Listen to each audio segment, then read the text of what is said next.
Please sir. कुछ बोलूं या पहले देखना है? मजा आ रहा है? आप सबसे पहले आए होंगे तभी सबसे आगे की सीट मिली है ना? उन्होंने कुछ कुकर्म करे होंगे जो सबसे पीछे बैठे हैं, लेट आए होंगे, है ना? मैं यहाँ पे बस आपको देखने आई हूँ। तो मैं कुछ ना बोलूं, मतलब आराम से खड़ा रहूं? मुझे तो बिलीव नहीं होता जब मैसेज आया कि मेरा नाम शॉर्ट लिस्टेड हो गया है। मतलब मुझे लगा था ऐ भी बोलते कोई फ्री में बुलाते नहीं है। अच्छा, मतलब आप मेरे सेशन सारे देखते हो लेकिन मेरे को चोर समझते हो? मतलब आपको लगता है मैं झूठ बोलता हूँ कि फ्री में कुछ नहीं होता है? मतलब दिखाता हूँ फ्री, यहाँ पे आकर के मैं सबके जो भी आपके कंगन है, सोने के चेन है, ये सब उतार लेता हूँ। मतलब आपको ये लगा था, या फिर पीछे से पैसे खाता हूँ? तो अब जो टॉपिक है वो है fear, how to conquer our fears. कितने चाहते हैं ये हो आज के सेशन का टॉपिक? ऑलमोस्ट सब चाहते हैं। तो अब हम क्या कर सकते हैं आज के सेशन में कि आप में से जो भी बोलना चाहते हैं वो अपने हाथ ऊपर करेंगे। आप बताएंगे कि आपके अंदर सबसे बड़ा डर क्या है। हाँ, इनको माइक दे दीजिए। इंसल्ट होने का डर। लाइक अभी मुझे कैमरे के सामने बोलने का भी डर था कि मैं बोलूं कि नहीं बोलूं, बट आई थॉट कि बोलना चाहिए। इसको कह सकते हैं fear of being laughed eight. हाँ। ये कितनों के अंदर है ये फियर कि अगर मैं आपको अभी कहूँ यहाँ पे स्टेज पे आकर के यहाँ पे 5 मिनट के लिए खड़े होना है, लोगों को हंसाना है कुछ भी बोल करके, तो कितने हैं जिनको डर लगेगा? कोई भी कुछ भी सोच रहा है आपके बारे में, उसमें कोई प्रॉब्लम है? कोई प्रॉब्लम नहीं है। वो सोच ले बेवकूफ आपको या मुझे, मैं अपने पे रखता हूं, आप पे नहीं रहा, कहीं आपको बुरा ना लग जाए। मेरे को अगर कोई आप में से बेवकूफ समझ रहा है उसमें कोई दिक्कत है? बेवकूफ बोल रहा है उसमें दिक्कत है? क्यों नहीं है? दिक्कत तो है। जब बोलते हैं वो खुद ही होता है। ये तो मेरे को बच्चों की याद आ गई है। जो बोलता है कुत्ता, तू जो कुत्ता बोलता है वो खुद ही कुत्ता होता है। तू कुत्ता। हाँ। कभी कभी जान करके बेवकूफों वाली हरकतें करो। डर से ना लड़ने के 2 तरीके होते हैं। एक है कि आप उस सिचुएशन में पहुंच गए। कई बार होता है हम चाहते नहीं है लेकिन एक सिचुएशन में हम पहुंच जाते हैं जहां पर वो डर हमारे आमने सामने होता है, तब हमें पता ही नहीं है कि हम उससे कैसे लड़ें। एक है ऐसी कोई सिचुएशन नहीं है आपकी लाइफ और आप खुद उस सिचुएशन को क्रिएट कर दो, तो सेफ एनवायरनमेंट है। आप समझ पा रहे हो ना? एक है आपको पानी से डर लगता है, तो एक है कि जब बाढ़ आ गई है या कहीं पे डूब रहे हो तब तैरना सीख रहे हो।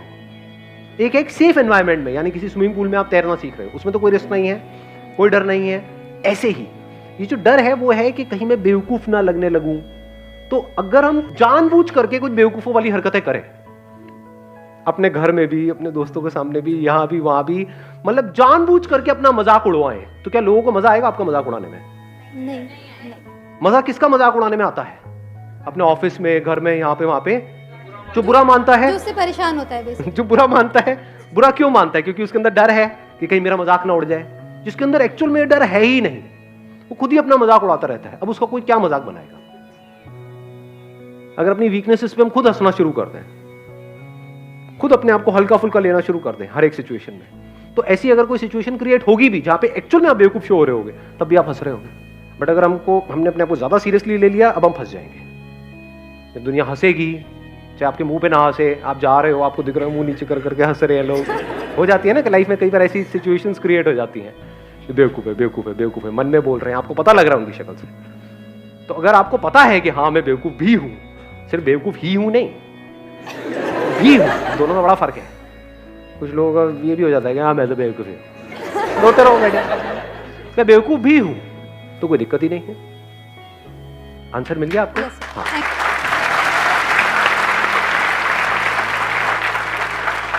तो प्रैक्टिकली आप कुछ ऐसा करना चाहते हैं यहाँ पे स्टेज पे आकर? नहीं, इतना नहीं है ना, ये सेफ एनवायरनमेंट नहीं है, लाखों लोग इस वीडियो को देखने वाले हैं। बिल्कुल ठीक। अब देखो, अभी इन्होंने कहा नहीं, तो क्या ये सही डिसीजन है, गलत डिसीजन है? बिल्कुल सही है, क्योंकि डर को एक झटके में कॉन्कर नहीं किया जाता है।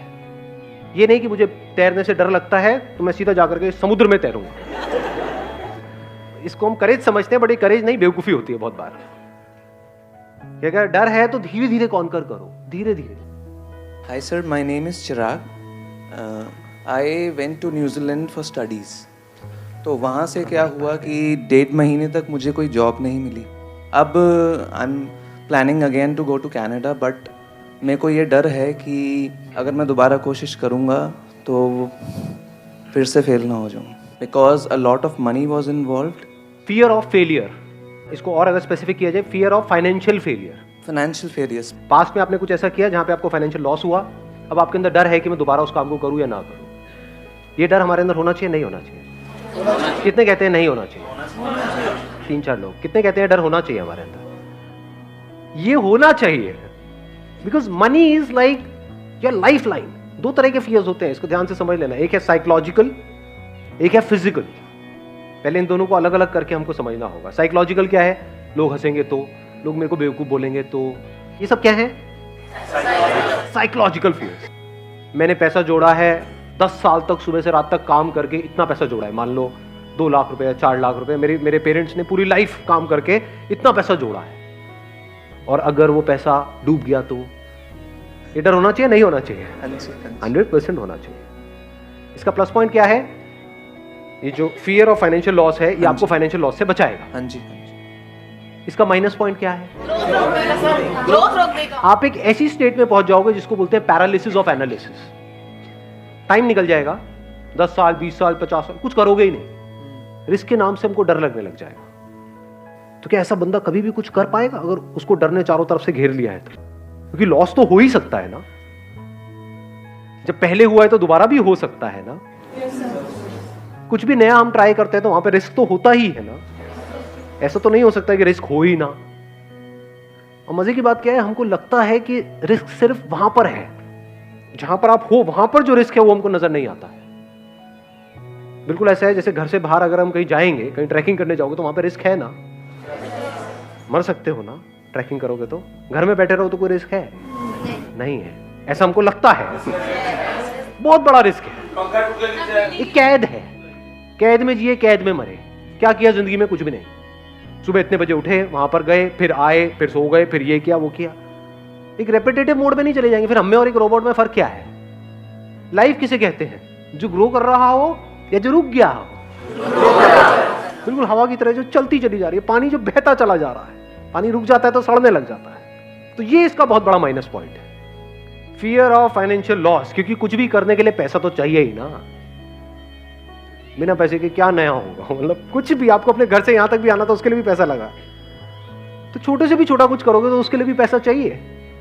तो अगर हम बहुत ज्यादा डरने लग जाएं तो एक बात पक्की है कि हम अगले लेवल पे नहीं जा पाएंगे। तो अब ये डर हमारे अंदर से कैसे निकले? That is a question. ये डर तब निकल सकता है जब जो भी आप करने वाले हैं उस सिचुएशन की हर साइड को आप देख लेते हो। फॉर एग्जाम्पल, आपने अपना एग्जाम्पल दिया कि अब आप कनाडा जाने की सोच रहे हैं। ज्यादातर हम बैकअप प्लान क्या सोचते हैं? मैं कनाडा जाऊंगा, वहां कुछ नहीं हुआ तो यहां पे ये कर लूंगा। फाइनेंशियल प्लानिंग किसको कहेंगे? अब अगर मैं दोबारा जा रहा हूं तो पहले तो मैंने सीखा कि पिछली बार जब मैं गया था तब मैंने क्या गलतियां करी, क्यों ऐसा हुआ। ऐसा तो नहीं किसी एक ने कुछ बोला था, उसके भरोसे हम वहां पर पहुंच गए और उस बंदे ने डिच कर दिया लास्ट मोमेंट पे। तो अब ये गलती नहीं करनी है, किसी पर भरोसा नहीं करना है। क्योंकि इस दुनिया में 99% लोगों को अपनी पड़ी है, आपकी थोड़ी पड़ी है। तो अब क्या यहां पे इस रिस्क को कैसे कवर किया जाए, या इस डर को अपने अंदर से पूरी तरह से कैसे निकाला जाए कि अब अगर मैं वहां जा रहा हूं तो जो भी आप सोच के जा रहे हो कनाडा, वो नहीं हुआ तो मैं क्या करूंगा? वापस आके नहीं, वहीं पे वहां गया, जाते ही 2 दिन के अंदर अंदर मैंने ये किया, इस पर्सन से मिला या ये इंटरव्यू दिया, ये किया। वो इंटरव्यू पहले से प्लान्ड है, 10 इंटरव्यूज पहले से प्लान्ड है, ये 10 में भी हर जगह ना हो गया। अब मैं क्या करूंगा? क्या वापस आ जाऊंगा? वहां पे और क्या किया जा सकता है? उसको भी आपने प्रायोरिटाइज कर दिया है। ये नहीं हुआ तो ये नहीं हुआ तो ये नहीं हुआ तो ये नहीं हुआ तो ये नहीं हुआ तो ये नहीं हुआ तो ये।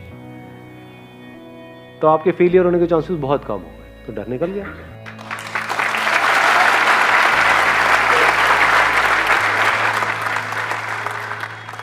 एक टॉपिक जो आपने आज तक बताया नहीं। हाँ, इन पर माइक दे दो।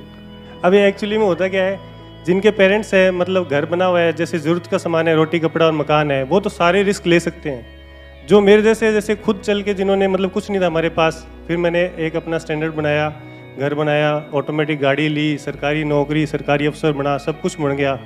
और शादी भी हो गई, वो भी आजकल वो हो गया ना उतनी नहीं, तो वो भी हो गई। तो ओवरऑल मतलब आज की नज़र में सबके सामने मैं बहुत सक्सेसफुल हूँ। सब कहते हैं हाँ इसके पास बड़ा घर है, बड़ी गाड़ी है, लेकिन मैं मेरी जॉब से खुश नहीं हूँ।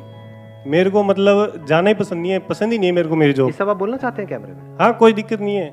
अब बात है कि अब मैं खच्चर, मेरे को खुद फील लगे मैं खच्चर हूँ। मैं रोज़ सुबह जाता हूँ 9 बजे, रात को 9 बजे घर आता हूँ, ठीक है, वो पैसा आ रहा है, जितना भी तनख्वाह मिल रही है, सरकारी अफसर है तो तनख्वाह तो फिक्स है, अभी इतनी मिल रही है। तो अब क्या EMI तो जा रही है, गाड़ी की भी जा रही है, घर की भी जा रही है, तो मैं मेरी लाइफ से बोर हो गया, तो मैंने रिज़ाइन कर दिया। रिजाइन कर चुके ऑलरेडी? हाँ मैंने रिज़ाइन कर दिया। अच्छा तभी इतना बोल रहे हो आप? क्या यार, मैंने रिज़ाइन कोई कर दिक्कत दिया। नहीं है। हाँ नहीं मैंने रिज़ाइन दे दिया। अब आप समझ सकते हैं एक सरकारी अफसर इतनी बड़ी पोस्ट से रिज़ाइन दे दिया तो घर वाले सब अगेंस्ट हो गए कि तू करेगा क्या, मुझे नहीं पता क्या करना है, मुझे ये जॉब नहीं करनी। मेरे को 1 साल हो गया और अब मेरी हालत हो गई ख़राब क्योंकि वो जो EMI जा रही है वो तो जा रही है, जाहिर है। अब मैं ये कहना चाहता हूँ कि जो अपने सपने हैं, जैसे मेरे को कुछ बड़ा करना है लेकिन वो घर वालों को तो नहीं करना, तो डर ये है कि अब मेरे सपनों के लिए फैमिली के सपने दांव पे लगाए या ना लगाए। सबसे पहले तो let's give a big hand for him.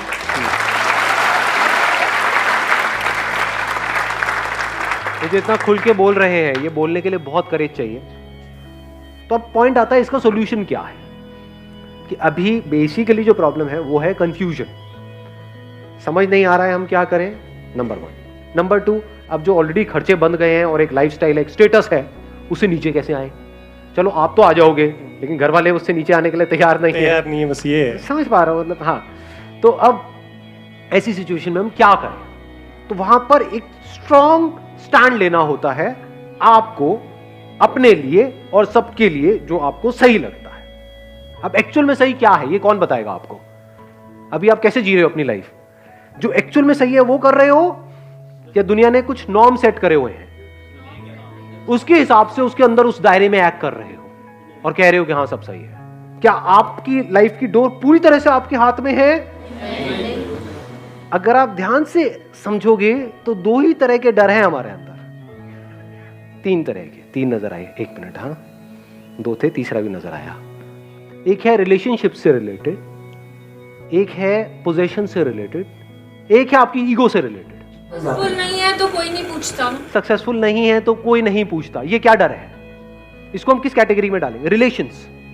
Relations मतलब सिर्फ हस्बैंड वाइफ मत समझो, relations with the society, relations with people. इसमें रिलेशंस विद एनिमल्स नहीं आया, क्योंकि अगर आपकी नौकरी चली भी गई तो कुत्ता तो प्यार करेगा, है कि नहीं? आप कुत्ते को जाकर बताओगे मैं अब बिजनेस करने की सोच रहा हूं,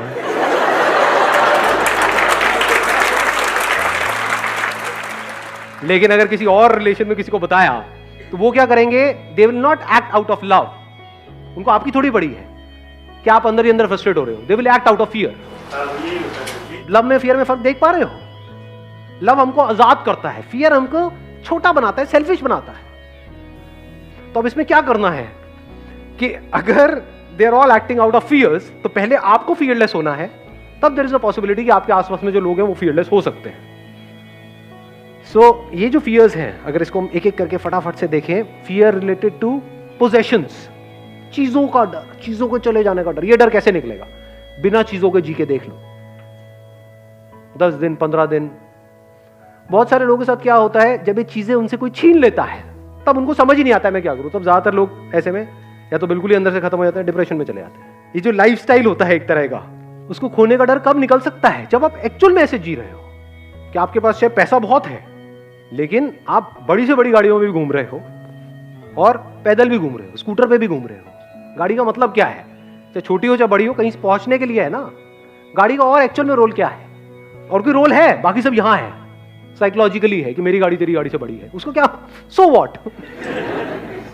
मतलब अपनी सेटिस्फैक्शन आप ढूंढ रहे हो औरों की आंखों में, उनको जला करके आपको सेटिस्फैक्शन मिल रही है। होता नहीं है जब नई नई गाड़ी लेते हैं और कोई बाइक पे है उसको ऐसे देखते हैं, देख गरीब देख।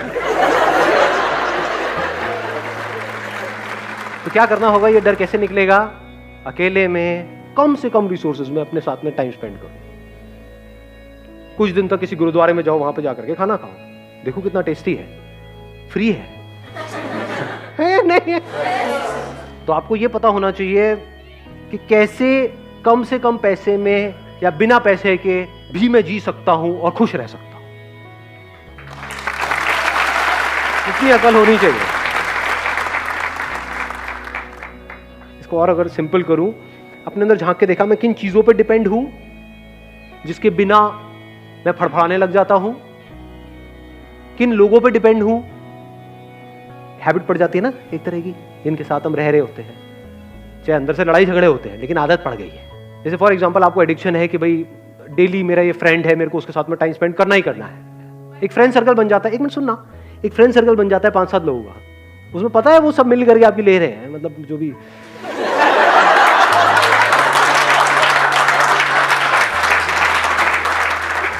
मतलब है, आपका मजाक उड़ा रहे हैं। हाँ, मतलब ऐसा होता है नहीं होता है। और आपको डर है कि अगर यही तो गिने चुने 4-5 दोस्त हैं मेरी लाइफ में, ये जो भी बोल रहे हैं बोलने दो, और वो लिमिट धीरे धीरे बढ़ाते चले जाते हैं। कई बार ऐसा होता है सारी हदें पार कर जाते हैं।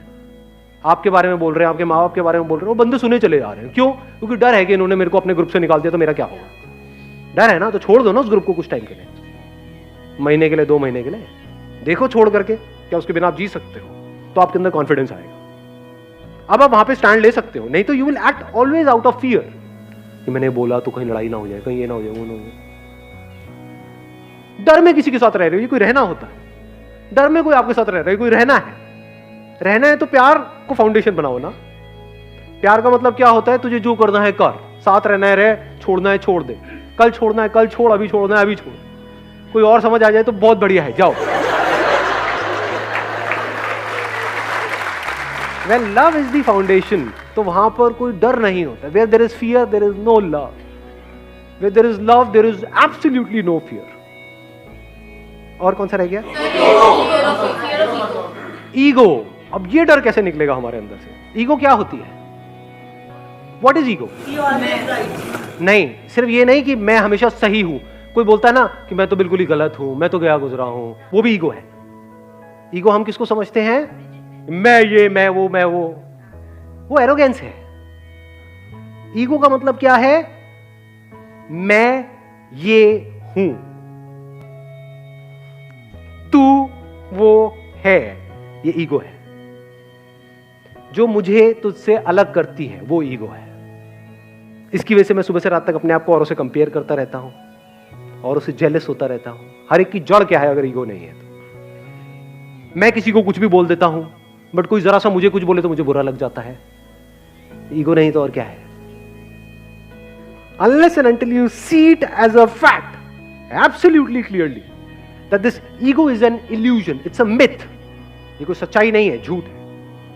मैं ये हूं, ये कोई सच्चाई नहीं है, झूठ है ये। जब ये देख लेते हो तो वहां से प्यार की शुरुआत हो जाती है। अब मुझ में और तुझ में कोई फर्क नहीं। जहां पर मैं हूं, ये तू है वो, वहां पर प्यार कहां होगा? प्यार मोहब्बत की बातें होंगी। वो भी तब जब दोनों में से किसी एक को दूसरे से कुछ चाहिए होगा, तब वो बातें शुरू हो जाएंगी। जैसे वो मिल जाएगा उसके बाद में कोई और बातें शुरू हो जाएंगी। ऐसा होता है नहीं होता है? What is ego? अब ये कैसे जाएगी? एक क्वेश्चन है जो अगर आपके अंदर एंटर कर जाता है, that is who am I. Deeply आप अपने आप से क्वेश्चन पूछते हो, किसी और से नहीं कि हु आर यू। ज्यादातर लोग औरों से पूछते हैं हु आर यू। अब उसको छोड़, तू क्या है ना जी। आपके लड़ाई झगड़े बिल्कुल बंद हो जाएंगे, किसी से हो ही नहीं सकते। सारे लड़ाई झगड़ों की जड़ क्या है? ईगो। ईगो कैसे डिसॉल्व हो जाती है पूरी तरह से? जब आप इस सच को देख लेते हो कि मुझ में, तुझ में, इसमें, उसमें कहीं कोई फर्क है ही नहीं। ये सच है। अपने आप को आप, एक पेड़ आपको दिख रहा होता है, उससे अलग समझ रहे होते हो, जबकि आपको इतना सा समझ नहीं आ रहा है रियलिटी के बेस पे कि अगर वो पेड़ आपको ऑक्सीजन नहीं देगा तो आप सांस कैसे लोगे? तो क्या आप और वो कनेक्टेड नहीं हो एक दूसरे से? क्या उससे अलग होकर के आपकी कोई औकात है? आप क्या हो उसके बिना? इस सच को हम देख सकते हैं? नहीं देख सकते हैं। ये जो मैं है ना, मैं, ये ईगो है। मैं ये, मैं वो। अब आप चाहे मैं को ऊपर उठाओ चाहे नीचे गिराओ, दोनों ईगो है।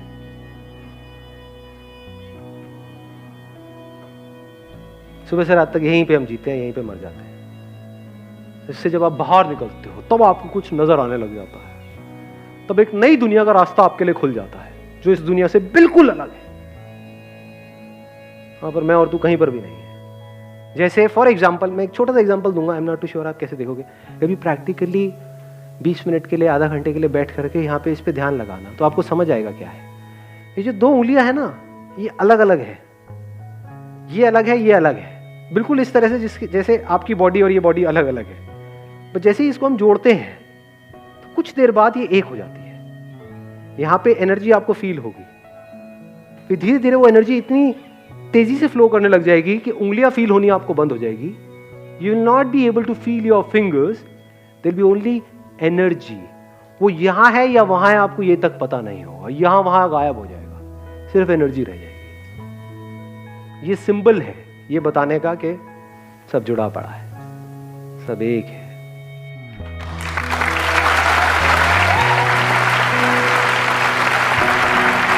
Thank you so much ji.